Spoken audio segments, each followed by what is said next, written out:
이 시간에는 로마 가톨릭의 유아 세례와 미사에 대해서 살펴보도록 하겠습니다. 인용한 성경은 한글 킹제임스 성경입니다. 로마 가톨릭의 대표적인 거짓 교리가 바로 유아 세례와 미사입니다. 이것은 거짓 교리 중에서 대부분의 개신교회에서도 실행하고 있는 로마 가톨릭의 누룩입니다. 이들은 구원의 필수적인 성사로 이것을 여전히 가르치고 있습니다. 또 미사 때 먹고 마시는 빵과 포도주에 대해서는 가증할 정도로 악하게 말을 꾸며냈습니다. 미사 때 그들은 예수 그리스도를 먹는 식인종이라고 스스로 고백하고 있습니다. 유아 세례는 사실 가톨릭에서 가장 중요한 교리 중에 하나입니다. 그들은 이렇게 주장합니다. 타락한 인간의 본성을 가지고 태어나 원죄로 더럽혀진 아이들은 세례를 받음으로써 새로운 탄생이 필요하며 그렇게 함으로써 어둠의 권세에서 자유롭게 되며 하나님의 자녀들의 자유의 영역으로 인도된다. 또한 하나님께서는 모든 사람들이 그렇게 하도록 부르신다. 완전히 값없이 주어지는 구원의 은혜는 특히 유아 세례에서 명백히 드러난다. 아이가 태어난 직후에 부모들이 아이가 세례를 받도록 하지 않는다면 그것은 하나님의 자녀가 되는 귀중한 은혜를 아이에게서 박탈하는 것이다. 사실 이 교리는 로마 가톨릭의 주춧돌 역할을 하는 교리입니다. 이 교리가 과연 어디에서 생겨났겠습니까? 이들의 주장은 이렇습니다. 유아 세례는 교회의 오랜 전통이다. 2세기 이후 계속해서 이 관행이 있었다는 명백한 증거가 있다. 이들의 말에 따르면 사실 2세기 이전에는 이러한 관행이 없었다는 것입니다. 그러면 그 이전에 태어난 아기들은 모두가 다 하나님의 자녀가 될 수 없었다는 말입니까? 이들의 교리 문답에 의하면은 그렇습니다. 이들의 교리 문답은 결코 성경을 근거로 하지 않고 자신들이 고백하는 바와 같이 전통에 근거하고 있습니다. 바울은 이들에 대해서 이렇게 경고하고 있습니다. 아무도 너희를 철학과 헛된 속임수로 노략질하지 못하도록 주의하라. 그것들은 사람의 전통과 세상의 유치한 원리를 따른 것이며 그리스도를 따른 것이 아니니라. 성경 그 어디에도 유아가 침례나 세례를 받았다는 기록은 단 한 군데도 없습니다. 이 교리는 참으로 사악한 교리입니다. 침례를 받았다는 말이 나올 때마다 그것은 주 예수 그리스도의 복음을 듣고 그것을 믿는 사람들, 즉 그러한 인지 능력이 있는 충분한 나이가 된 사람들이 등장을 합니다. 예수님께서도 사실 성인이 되어서 침례를 받으셨습니다. 에디오피아 내시도 성인으로서 예수님을 믿고 침례를 받았습니다. 성경에 따르면 침례는 항상 구원받은 이후에 베풀어집니다. 빌립과 내시가 둘 다 물로 내려가서 빌립이 그에게 침례를 주니라. 여기서 에디오피아 내시는 구원을 받은 다음에 침례를 받았습니다. 빌립이 말하기를 만일 당신이 마음을 다하여 믿으면 합당하니라. 고하니 그가 대답하여 말하기를 나는 예수 그리스도가 하나님의 아들이신 것을 믿나이다 라고 하더라. 자, 그런데 변개된 성서들에서는 이 구절을 삭제시켰습니다. 그렇게 함으로써 구원받은 다음에 침례를 받아야 한다는 그런 교리를 없애버린 것입니다. 그 외에도 구원받은 사람들이 침례를 받는다는 예는 여러 경우에 나옵니다. 회당장 크리스포가 온 지방과 더불어 주를 믿으니 많은 고린도 사람도 듣고 믿으며 또 침례를 받으니라. 갓난아기는 결코 자신의 죄들을 회개하거나 믿거나 자기 죄들을 자백할 수 없습니다. 그러므로 사실 어린 아기들은 성경적으로 봤을 때 침례를 받을 자격이 되지 않습니다. 하나님의 말씀을 듣고 사리 분별을 하고 그것을 받아들일 만큼 성장한 사람들만 침례를 받을 수 있는 것입니다. 하나님의 말씀은 이렇게 분명합니다. 자, 그런데 왜 가톨릭에서는 새로 태어난 유아들에게 침례를, 즉 세례를 줘야 한다고 주장하는 것일까요? 이들은 태어나자마자 사람들을 바로 자신들의 교회에 예속시키고 싶어 하는 것입니다. 사실 가톨릭뿐만 아니라 대부분의 개신교회들 역시 유아에게 침례나 세례를 줍니다. 그런데 요즘은 침례보다 세례를 더 많이 줍니다. 유아 세례를 받을 때 진짜 침례를 받은 것입니까? 아니면 몇 방울의 물만을 뿌린 것입니까? 여러분은 자신이 하나님의 말씀을 믿을 것인지 아니면 사람들의 전통을 따를 것인지 결정해야 합니다. 예수님 당대에도 종교 지도자들은 자신들의 전통을 따르는 사람들이 많았습니다. 예수님께서는 이들에게 너희 자신의 전통을 지키기 위해 너희가 하나님의 계명을 쉬 버리는도다. 이렇게 말씀하십니다. 카톨릭의 다음에 가장 두드러진 교리 중에 하나가 바로 미사입니다. 미사는 사제들이 빵과 포도주를 초자연적으로 예수 그리스도의 몸과 피로 바꿀 권세를 가지고 있다. 이렇게 가르칩니다. 트렌트 공회에서는 다음과 같이 선언했습니다. 우리의 구속주이신 그리스도께서 말씀하시기를 빵의 형태로 그분이 제공해 주시는 것이 실제 몸이라고 하셨으므로 그것은 항상 하나님의 교회가 믿는 바였다. 이제 다시 이 거룩한 공예는 빵과 포도주를 성별함으로써 빵이 그리스도 우리 주의 몸의 실체로 바뀌고 포도주가 그의 피의 실체로 바뀐다고 선언한다. 이러한 변화를 거룩한 카톨릭 교회가 화채설이라고 부르는 것은 적절하고도 알맞다. 카톨릭에서는 여전히 이 교리를 고수하고 있습니다. 성찬의식의 핵심은 그리스도의 말씀과 거룩한 성령의 강구에 의해 그리스도의 몸과 피가 된 빵과 포도주이다. 심지어 이런 교리 문답에서는 그리스도께서 성찬식에 오셔서 얼마나 오랫동안 머무시는지 이런 것까지 상세하게 기술하고 있습니다. 그리스도께서는 빵과 포도주를 성별하는 순간에 성찬식에 임재하신다. 그리고 성찬빵 조각이 있는 동안 계속 머무신다. 빵을 떼는 것이 그리스도를 나눌 수는 없기 때문에 각 빵 조각 속에 그리스도께서는 각 부분들에 완전하고도 전체적으로 임하신다. 로마 카톨릭은 회중들에게 그들이 성찬을 할 때 실제로 살과 피에 참여한다고 가르칩니다. 그러므로 이 교리의 심각성은 참으로 큽니다. 이 교리가 어디에서 나왔는지 먼저 살펴봐야 합니다. 하나님에게서 나온 것입니까? 아니면 사람의 전통입니까? 로마 카톨릭에서는 요한복음 6장에서 예수님께서 하신 말씀을 인용하면서 이 교리가 성경적이라고 주장을 합니다. 그들은 이 말씀을 인용합니다. 예수께서 그들에게 말씀하시기를 진실로 진실로 내가 너희에게 말하노니 너희가 인자의 살을 먹지 않고 또 그의 피를 마시지 아니하면 너희 안에 생명이 없느니라. 내 살을 먹고 내 피를 마시는 자는 누구든지 영원한 생명을 가졌나니 내가 그를 마지막 날에 살리리라. 이 구절을 얼핏 보면은 사람을 먹는 식인을 말하는 것 같습니다. 그러나 문맥 전체를 따져보면 절대 그렇지 않습니다. 바로 전에 예수님께서는 이렇게 말씀하셨습니다. 이는 하나님의 빵은 하늘에서 내려와 세상에 생명을 주시는 그분이기 때문이라고 하시니라. 그러자 그들이 주께 말씀드리기를 주여 이 빵을 우리에게 항상 주소서라고 하니 예수께서 그들에게 말씀하시기를 내가 생명의 빵이니라. 내게 오는 자는 결코 배고프지 아니하며 또 나를 믿는 자는 결코 목마르지 아니하리라. 영생이라고 하는 것은 예수 그리스도의 몸을 실제로 먹는 것이 아니라 예수님을 믿음으로써 받는 것입니다. 예수님께서도 이 사실을 아주 분명하게 말씀하셨습니다. 또 이것이 나를 보내신 분의 뜻이니 아들을 보고 그를 믿는 사람은 누구나 영생을 얻게 하는 것이라. 그리고 내가 그를 마지막 날에 살리리라. 살리는 것은 영이니 육은 전혀 무익하니라. 내가 너희에게 한 말들은 영이요 생명이라. 이렇게 성경은 너무나 단순하고 명확합니다. 예수님께서 하신 말씀들, 말씀이 바로 영이라는 것입니다. 그리고 육은 인간의 눈에 보이는 실제적인 물질, 육은 전혀 무익하다고 하나님이신 예수님께서 분명하게 선언하셨습니다. 예수님께서는 물리적인 것이 아니라 영적인 것을 지금 말씀하고 계신 것입니다. 영적으로 모든 생명은 그의 몸을 먹는 그런 행위가 아니라 예수님을 믿는 믿음을 통해서 온다고 설명하고 계십니다. 영적인 생명은 예수님을 믿음으로써 오는 것입니다. 성경 그 어디에도 하나님께서는 사람이 사람을 먹는 것을 인정하지 않으십니다. 하나님께서는 이러한 관행을 금하십니다. 창세기는 이렇게 기록되어 있습니다. 그러나 고기를 생명과 더불어 즉 그 핏째 먹지 말지니라. 그러므로 내가 이스라엘 자손에게 말하였나니 너희 가운데 아무도 피를 먹지 말며 너희 가운데 기거하는 어떤 타국인도 피를 먹지 말라. 하나님께서는 피를 먹는 것을 금하셨습니다.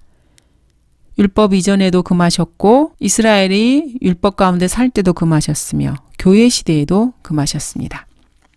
바울도 이렇게 말합니다. 내가 주께로부터 받은 것을 너희에게 전달해 주었나니 이는 주 예수께서 넘겨지시던 그 밤에 빵을 가지고 감사를 드린 후 떼어 말씀하시기를 이것은 너희를 위하여 쪼개진 나의 몸이니 받아 먹으라. 이것을 행하여 나를 기억하라. 예수님께서 받아 먹으라. 이것이 내 몸이니라. 이렇게 말씀하셨을 때 제자들은 결코 그분에게 달려들어서 실제 몸을 먹지 않았습니다. 예수님께서는 십자가에서 성취되실 일에 대해서 영적으로 말씀하신 것입니다. 이것을 행하여 나를 기억하라. 이렇게 말씀이 마무리되고 있습니다. 주의 만찬은 그리스도께서 갈보리에 이루어 놓으신 일을 기억하는 것입니다. 식후에도 이와 같이 잔을 가지고 말씀하시기를 이 잔은 나의 피로 된 새 언약이라. 이것을 행하여 너희가 마실 때마다 나를 기억하라고 하신 것이라. 마지막 만찬에서 예수님께서는 제자들에게 직접 이런 교훈을 주셨습니다.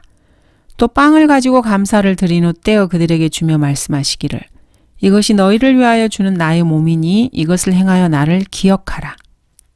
화채설은 참으로 비성경적 교리입니다. 카톨릭에서 주장하는 수많은 비성경적 교리 중에 또 하나의 비성경적 교리입니다. 인간이 만든 전통입니다. 이 화채설은 사실 여러 가지 의문점만을 불러일으킬 뿐입니다. 카톨릭은 이렇게 성경의 문맥에서 고의적으로 한 구절을 빼내서 성경이 전혀 가르치지 않는 것을 교리로 삼고 있습니다. 이들은 주 예수 그리스도를 믿게 하는 대신에 하나님을 먹게 만듭니다. 이런 사실을 알고도 이런 카톨릭의 관행에 참여할 수 있겠습니까? 그러므로 선을 행할 줄 알면서도 행치 아니하는 자에게는 그것이 그 사람에게 죄가 되느니라. 빵, 즉 성체가 사람을 구원합니까? 카톨릭 교도들은 이렇게 성체에 참여해서 과거의 죄들을 깨끗이 씻고 미래의 죄에서 보호받을 수 있다고 그렇게 생각합니다. 그들은 이렇게 주장합니다. 성체는 우리를 과거의 죄들로부터 깨끗게 해주고 미래의 죄에서 우리를 보호해주며 우리를 그리스도께로 연합시켜준다. 우리 안에 불타는 그와 같은 사랑에 의해서 성체는 미래의 치명적인 죄들에서 우리를 보호해준다. 하나님의 말씀과 카톨릭의 전통은 사실 극과 극입니다. 성경은 예수 그리스도의 피를 통해서 모든 죄들이 씻겨진다고 분명하게 말씀하십니다. 예수 그리스도의 피가 우리를 모든 죄에서 깨끗하게 하시느니라. 신실한 증인이시며 죽은 자들 가운데서 첫째로 나시고 땅의 왕들의 통치자이신 예수 그리스도로부터 은혜와 평강이 너희에게 있을지어다. 우리를 사랑하시어 자신의 피로 우리의 죄들에서 우리를 씻기시고 예수 그리스도 그분만이 사람들을 죄로부터 깨끗게 할 수 있습니다. 그런데도 카톨릭은 그리스도로부터 이러한 소중한 공로를 빼앗아서 미사용 빵에 그 공을 돌리고 있습니다. 예수님이 그들이 사용하고 있는 미사용 빵보다 못하게 강등되신 것입니다. 너희 가운데도 이런 일을 행하였던 자들이 덜어 있었으나 너희가 주 예수의 이름과 우리 하나님의 영으로 씻음을 받았고 거룩하게 되었으며 의롭게 되었느니라. 빵 한 종을 먹는다고 해서 앞으로 미래에 지을 죄들이 거기에서 자신이 보호된다는 이런 교리는 엉터리입니다. 성경적 근거가 전혀 없습니다. 그들은 이런 교리를 주장함으로써 사람들이 죄에서 보호받기 위해, 즉 성체를 받기 위해서 카톨릭으로 오게 하고 싶은 것입니다. 사람들을 카톨릭 교회에 애속시키는 교리입니다. 하나님의 말씀은 결코 그러한 교리를 인정하지 않습니다. 사람들이 죄에서 자신을 보호할 수 있는 방법을 성경은 이렇게 제시합니다. 주의 말씀을 내 마음에 간직하였으니 이는 내가 주께 범죄치 아니하려 함이니이다. 청년이 무엇으로 자기 길을 정결케 하리이까? 주의 말씀을 따라 조심할 것이니이다.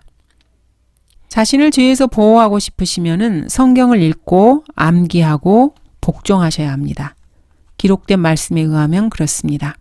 하지만 카톨릭은 이 기록된 말씀에 동의하지 않습니다. 카톨릭의 지도자들은 사람들이 하나님의 말씀보다는 자신들의 교회, 즉 카톨릭 교회에 도움을 청하기를 원합니다. 주께서 모든 악으로부터 너를 보호하시리니 그가 너의 혼을 보호하시리라. 시편 121편입니다. 주께서는 나를 모든 악에서 구해내시고 그의 하늘나라에 이르기까지 나를 보호하시리니 영광이 그분께 영원 무궁토록 있기를 원하노라. 아멘. 과거의 죄들에서 깨끗게 되고 미래의 죄들에서 보호받기 위해서 카톨릭 교회에서 주장하고 있는 빵 한 조각에 의지할 필요는 없습니다. 그런 인간의 전통은 하나님의 말씀과 직접적으로 모순된다는 것을 아셔야 합니다. 카톨릭 전통에 정말로 순종하려면 사실 하나님의 말씀을 거부해야만 합니다. 또한 카톨릭에서는 이러한 성체에 참여함으로써 살아있는 카톨릭 신자들이 죽은 사람들을 도와줄 수 있다고 주장합니다. 그들은 이렇게 말합니다. 성체의 희생제사는 또한 그리스도 안에서 죽었으나 완전히 정화되지 않은 신실한 죽은 자들을 위해서 거행된다. 그렇게 해서 그들은 그리스도의 빛과 평화 속으로 들어갈 수 있게 된다. 교회는 성체를 통해 죽은 자와의 효과적인 교제를 하게 된다. 죽은 사람들과 교제를 한다는 것입니다. 이런 식으로 사람들의 마음을 끄는 것입니다. 카톨릭 신자들에게 정기적으로 교회에 와서 성체를 받게 함으로써 죽은 사람들이 더 빨리 하늘나라에 갈 수 있게 자신들이 그것을 도울 수 있다고 가르칩니다. 이 교리는 결코 하나님에게서 나온 것이 아닙니다. 사람들을 카톨릭 교회에 종속시키기 위해서 인간이 만들어낸 전통입니다. 참으로 잔인하고 부정한 수단입니다. 하나님께서는 이런 교리에 대해서 어떻게 말씀하십니까? 성경을 처음부터 끝까지 샅샅이 찾아봐도 성체가 단 한 사람의 죽은 사람에게라도 도움을 준다는 이야기는 전혀 없습니다. 성경의 인물 중에서는 죽은 사람들을 위해서 성체를 받은 사람은 단 한 명도 없습니다. 이러한 카톨릭 교리는 하나님의 말씀에 위배되는 것입니다. 성경은 우리 각자가 자신의 모든 행위에 대해서 하나님께 직접 설명하게 될 것이라고 말씀하십니다. 그러므로 우리 각 사람이 하나님께 자신에 관해 설명하리라. 성경에 따르면 모든 사람들은 죽은 후에 심판을 받기 위해서 하나님을 대면하게 됩니다. 한 번 죽는 것은 사람들에게 정해진 것이고 그 뒤에는 심판이 정해진 것 같이 살아서 주 예수 그리스도를 신뢰하지 않은 사람은 이미 지옥의 정죄를 받은 사람입니다. 아들을 믿는 사람은 정죄를 받지 아니하나 믿지 않는 사람은 이미 정죄를 받은 것이라. 이는 그 사람이 하나님의 독생자의 이름을 믿지 않았기 때문이라. 사실 그리스도 없이 죽은 사람들 머리 위에는 하나님의 진노가 머물러 있습니다. 아들을 믿는 자는 영생을 가졌고 그 아들을 믿지 않는 자는 생명을 보지 못하고 오히려 하나님의 진노가 그 사람 위에 머물러 있느니라. 죽은 사람을 위해서 카톨릭에서 베푸는 성체를 받았다고 해서 하나님의 진노가 가라앉지는 않습니다. 그런 이야기는 성경에 없습니다. 하나님의 정죄를 피할 수 있는 유일한 방법은 살아있을 때 주 예수 그리스도를 신뢰하는 것입니다. 진실로 진실로 내가 너희에게 말하노니 내 말을 듣고 또 나를 보내신 분을 믿는 자는 영생을 얻고 정죄에 이르지 아니할 것이며 사망에서 생명으로 옮겨지느니라. 사람들이 하늘나라에 가고 싶다면은 십자가에서 행하신 주 예수 그리스도의 피 흘리심을 믿고 그분의 장사됨과 부활을 믿으면 됩니다. 구원은 각 개인의 의나 또는 우리 주위에 사랑하는 사람들이 행한 어떤 것으로 이루어지는 것이 아닙니다. 구원은 하나님의 선물입니다. 사람은 그냥 마음으로 그것을 받기만 하면 됩니다. 인간이 만든 전통을 계속해서 하려고 하면은 하나님의 말씀을 거부할 수밖에 없습니다. 교리문답을 사실 그대로 받아들인다면은 매 미사 때마다 그리스도께서 십자가에서 행하신 일이 다시 일어나는 것입니다. 매주 한 번씩 주 예수 그리스도를 십자가에 다시 못 박고 피 흘리게 하는 것입니다. 카톨릭은 이렇게 주장합니다. 미사에서 행해지는 이 성스러운 희생제에서는 십자가의 제단에서 피 흘리며 자신을 한 번 드렸던 그 그리스도가 피 없이 드려지는 것이다. 교회가 성체 성사를 행할 때 그것은 그리스도의 유월절을 기념하는 것이다. 우리의 유월절 양이신 그리스도께서 희생되셨던 십자가의 희생이 제단에서 재현되는 것이며 우리의 구속의 사역이 이루어지는 것이다. 하지만 성경에 따르면 구속의 사역은 단 한 번의 행위였습니다. 예수님께서 십자가에서 돌아가셨을 때 완성된 것입니다. 히브리서 10장은 이렇게 말씀하십니다. 그 뜻에 따라 한 번 예수 그리스도의 몸을 들이심으로 우리가 거룩하게 된 것이라. 예수님께서 십자가에서 피 흘리셨을 때 한 번의 행위로 주 예수 그리스도를 신뢰하고 믿은 모든 사람들의 영원한 구속이 이루어진 것입니다. 염소와 송아지의 피로 아니하고 오직 자신의 피로 한 번 성소에 들어가셔서 우리를 위하여 영원한 구속을 이루셨느니라. 성경은 특별히 이 생이 매일 드려질 필요가 없다고 주장합니다. 그는 대제사장들처럼 먼저 자신의 죄들을 위하고 그 다음에는 백성의 죄들을 위하여 제사 드리는 일을 매일 할 필요가 없으시니 이는 그가 자신을 제물로 드림으로 단번에 이루셨습니다. 그런데도 가톨릭의 교리문답은 이렇게 주장합니다. 이 신비가 기념될 때마다 우리의 구속의 사역이 수행되는 것이며 그러나 사람들의 구속은 그리스도의 죽으심으로 단번에 이루어진 일입니다. 그리스도께서도 많은 사람의 죄들을 담당하시려고 한 번 드려지셨고 이분은 한 번의 속죄죄를 영원히 드린 후 하나님의 오른편에 앉으셔서 그리스도께서 십자가에 돌아가셨을 때 예수님께서는 구원에 필요한 모든 일을 하셨습니다. 더 이상의 인간의 행위는 필요치 않습니다. 사람들이 구원을 받는다면 그것은 누구의 공로입니까? 가톨릭의 교리문답에 따르면은 그리스도의 구속사역에서 가톨릭 교회가 그 일부분을 감당하고 있는 것입니다. 그것은 그리스도께서 갈보리에서 행하신 사역으로 인해서 예수님 홀로 받기에 합당하신 공로입니다. 그런데 예수님에게서 그것을 도둑질하고 있습니다. 가톨릭 교회가 말입니다. 하나님의 말씀에 따르면 모든 사람을 위해서 단번에 그 일이 이루어졌습니다. 예수님의 죽으심은 하나님께서 하신 일입니다. 지금까지의 희생에서 가장 놀라운 희생입니다. 단 한 번 이루어졌고 두 번 다시 반복될 필요가 없습니다. 그런데도 로마 가톨릭 교리문답에서는 그리스도의 희생과 성체 성사의 희생은 동일한 희생이다. 이렇게 주장을 하고 있습니다. 사실 하나님을 모독하는 주장입니다. 종교의식을 행하는 사제가 예수님께서 참아내신 고통스러운 죽음의 일부라고 주장하는 것입니다. 참으로 신성모독적인 발언입니다. 가톨릭의 의식과 십자가에서 주 예수 그리스도의 사역을 연계시키는 것은 참으로 얼토당토하는 일입니다. 구속 사역의 그 어떤 부분도 가톨릭이 담당할 그 부분은 없습니다. 그러므로 가톨릭 교회가 구속 사역의 어떤 공로를 인정받을 수도 없습니다.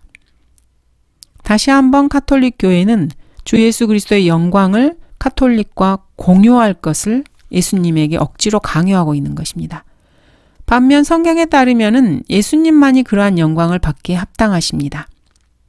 여러분은 하나님의 기록된 말씀을 신뢰하십니까? 아니면은 가톨릭이나 개신교의 가르침과 전통을 신뢰하십니까? 그리스도께서도 죄들로 인하여 한번 고난을 받으사 의인으로서 불의한 자를 대신하셨으니 이는 우리를 하나님께로 인도하려 하심이라. 감사합니다.